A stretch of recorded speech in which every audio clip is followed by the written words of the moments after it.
Vous cherchez un moyen simple et rapide pour faire vos premiers streams sur Twitch? Avec Twitch Studio, on peut lancer ses premiers streams très facilement. C'est pas forcément l'appli la plus complète en matière d'options, mais ça fait le job pour lancer un stream rapidement. Donc on va voir comment s'en servir dans ce tutoriel complet pour Twitch Studio destiné aux débutants. Le tutoriel sera constitué de deux parties, la première étant dédiée à la configuration de l'appli et de ses paramètres, et la seconde sera consacrée quant à elle à la personnalisation des scènes, donc du stream. Twitch Studio étant destiné aux débutants, si vous voulez une alternative plus complète, vous pouvez par exemple vous orienter vers OBS Studio, plus puissant mais un petit peu moins intuitif. Et n'oubliez pas que vous pouvez mettre la lecture en pause à tout moment, c'est l'intérêt d'une vidéo YouTube. Après avoir téléchargé et installé Twitch Studio, vous trouverez le lien dans la description. La première fois que vous lancerez l'application, vous devrez vous identifier avec votre compte Twitch, donc faites-le. Ensuite, vous serez guidé pour la configurer simplement, ce qu'on va voir ensemble. Donc déjà, on va cliquer sur le bouton démarrer, ensuite on va sélectionner le micro. Si votre micro est bien branché sur votre PC, celui par défaut doit être correct, sinon on peut cliquer sur le bouton changer de microphone et sélectionner le bon.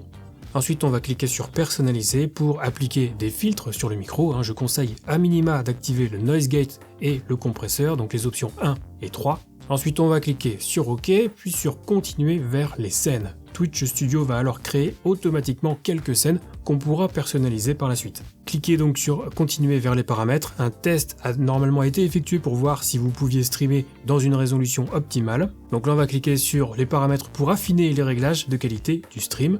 Si vous démarrez et que vous n'êtes pas encore affilié Twitch, je vous conseille de streamer en 720p 30, le débit sera automatiquement ajusté. Notez bien que la résolution du stream, les images par seconde et le débit, tout cela peut être affiné selon votre matériel, votre connexion internet et le fait ou non que vous soyez affilié Twitch. Mais si vous démarrez, le 720p 30 est le meilleur compromis. Et pareil pour l'encodeur, on peut affiner selon notre matériel, a priori Twitch Studio préconisera celui qui est le plus adapté. Vous pouvez ensuite lancer un test de diffusion pour voir si votre machine tient le coup ou pas, en fonction des résultats. Il faudra alors modifier les réglages précédents, et pour ça je vous invite à poser vos questions si vous en avez sur le Discord d'entraide, vous trouverez le lien dans la description, ça sera plus pratique. Et ensuite on va valider en cliquant sur OK, et on va arriver sur l'interface générale de l'application. L'interface de Twitch Studio est constituée de plusieurs parties. Déjà, on a une barre tout en haut avec des informations diverses, comme le temps de stream, le nombre de spectateurs, les pertes d'images, etc. Mais aussi l'accès au tableau de bord Twitch tout à droite. On a également une partie centrale où on aura les fameuses scènes sur la partie gauche, l'aperçu du stream au centre et d'autres docs sur la partie droite avec notamment les infos de stream, le fil d'actu et le chat. Et enfin, on aura une barre tout en bas avec des actions diverses, la possibilité de masquer la caméra par exemple, mettre le micro en sourdine, commencer le stream bien sûr, et un bouton pour accéder aux paramètres. Cette interface est personnalisable en cliquant sur le bouton modifier la présentation en haut à gauche. On pourra alors réorganiser les docs comme on le souhaite, ou en ajouter des nouveaux via la barre qui est un petit peu cachée à droite, etc. Je vous laisse le soin d'organiser ça comme vous le souhaitez. Le seul conseil que je peux vous donner pour l'instant, c'est de virer ce maudit compteur de viewers. Ça, c'est vraiment le truc qui démoralise quand on commence les streams, donc pour votre bien, enlevez-le. Avant de passer à la personnalisation des scènes, on va regarder un petit peu les paramètres de l'appli. Dans le menu général, on y trouve des liens vers diverses pages de notre chaîne Twitch, la langue et aussi la possibilité de changer le thème de l'application, donc rien de bien folichon ici.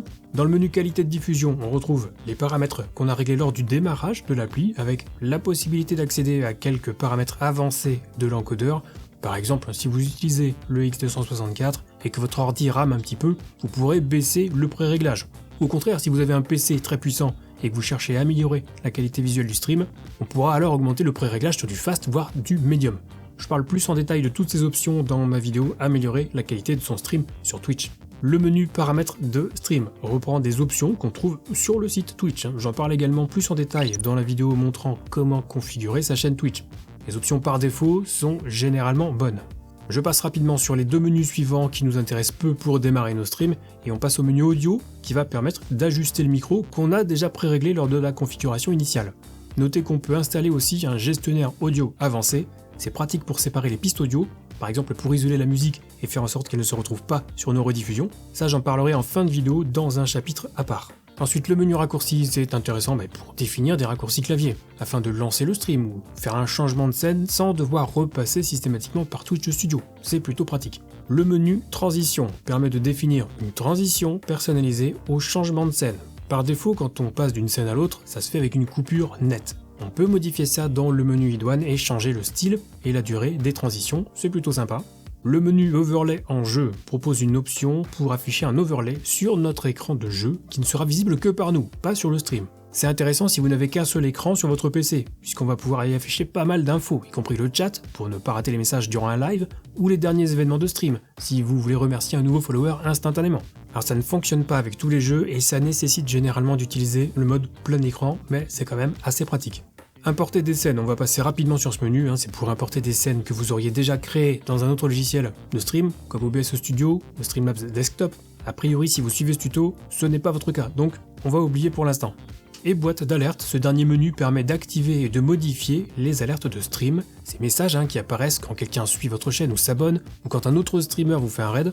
J'ai fait une vidéo complète dédiée aux alertes Twitch, je vous invite à vous pencher très sérieusement sur la question, parce que ça fait partie de ces éléments qui permettent de renforcer un petit peu l'engagement des spectateurs, et littéralement tous les streamers ont des alertes sur leur stream.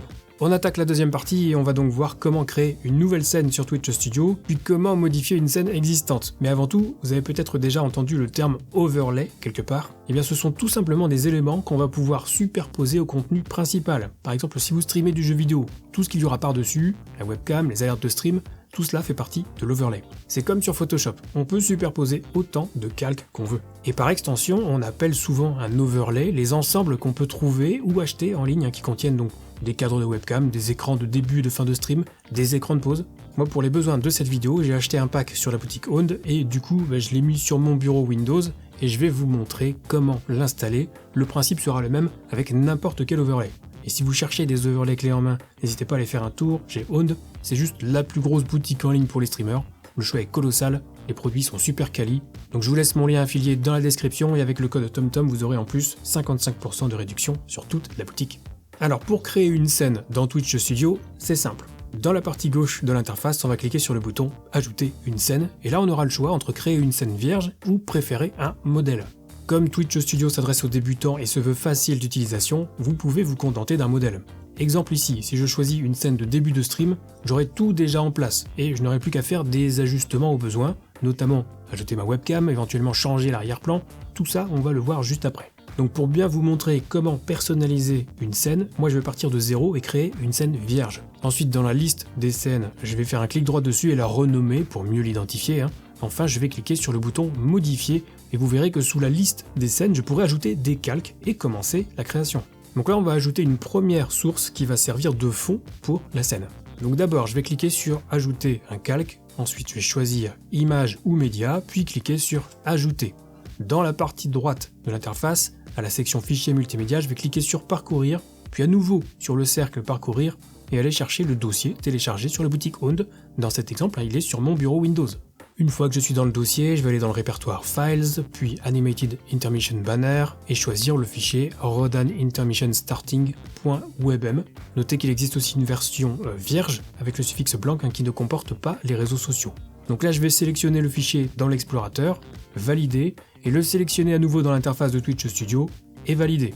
Je vais ensuite cocher la case lire en boucle pour que l'animation soit jouée en boucle, et mettre le volume du fichier en sourdine au cas où. Ensuite, je vais glisser, déposer le calque sur un bord ou dans un coin de l'aperçu, puis l'étirer pour qu'il remplisse tout l'aperçu. Et voilà, on a le fond animé pour notre scène de début de stream. On en profite pour cliquer sur le petit cadenas afin de verrouiller le calque, ça permettra d'éviter de le déplacer sans le vouloir, et on pourra éventuellement le renommer pour l'identifier là aussi plus facilement. Donc pour l'exemple, on a pris une version avec les réseaux sociaux, donc il va falloir les ajouter avec du texte. Donc pour ça, je vais cliquer à nouveau sur ajouter un calque, choisir cette fois-ci texte, puis cliquer sur ajouter. Dans la partie droite, à la section texte, je vais taper tout simplement mon texte. Exemple ici, c'est Absolu Gaming. Alors on peut modifier évidemment la police au besoin. Notez que des polices sont incluses dans le pack Rodan que j'ai pris là pour cet exemple. Pour les installer, il suffit d'aller dans le répertoire du pack, Quick Start, Font, sélectionner toutes les polices en maintenant le clic gauche de la souris, je fais un clic droit dessus, puis je choisis Installer pour tous les utilisateurs. Il faudra ensuite fermer et relancer Twitch Studio pour que les nouvelles polices soient prises en compte. Et alors vous voyez qu'ensuite on peut faire plein d'autres réglages, on peut modifier la taille, la couleur, l'opacité, mais nous on veut simplement une écriture noire, donc je vais choisir la couleur noire et je valide. Ensuite on va pouvoir déplacer le calque en restant cliqué dessus et en l'amenant sur la case Instagram. Alors là, pour un placement plus précis, la petite astuce, quand la source est sélectionnée, c'est qu'on peut utiliser les flèches du clavier pour déplacer très légèrement la source à l'écran. Il ne me reste plus qu'à répéter l'opération avec les 2 autres réseaux sociaux en reprenant à partir de la première étape, et voilà le résultat final avec le texte par-dessus le fond animé. Pensez à bien verrouiller vos sources pour éviter d'être déplacé par une advertence, et vous pouvez là encore les renommer si vous le souhaitez pour que ce soit plus clair dans la liste des calques. Alors on peut aussi ajouter un petit compte à rebours, simple, indiquant dans combien de temps le live va débuter, vous avez sans doute déjà vu ça sur Twitch. Donc pour ça, je clique sur ajouter un calque, et là je vais choisir compte à rebours. Je clique ensuite sur ajouter. Dans la partie droite, je vais pouvoir modifier la durée du compte à rebours et le personnaliser un petit peu au besoin.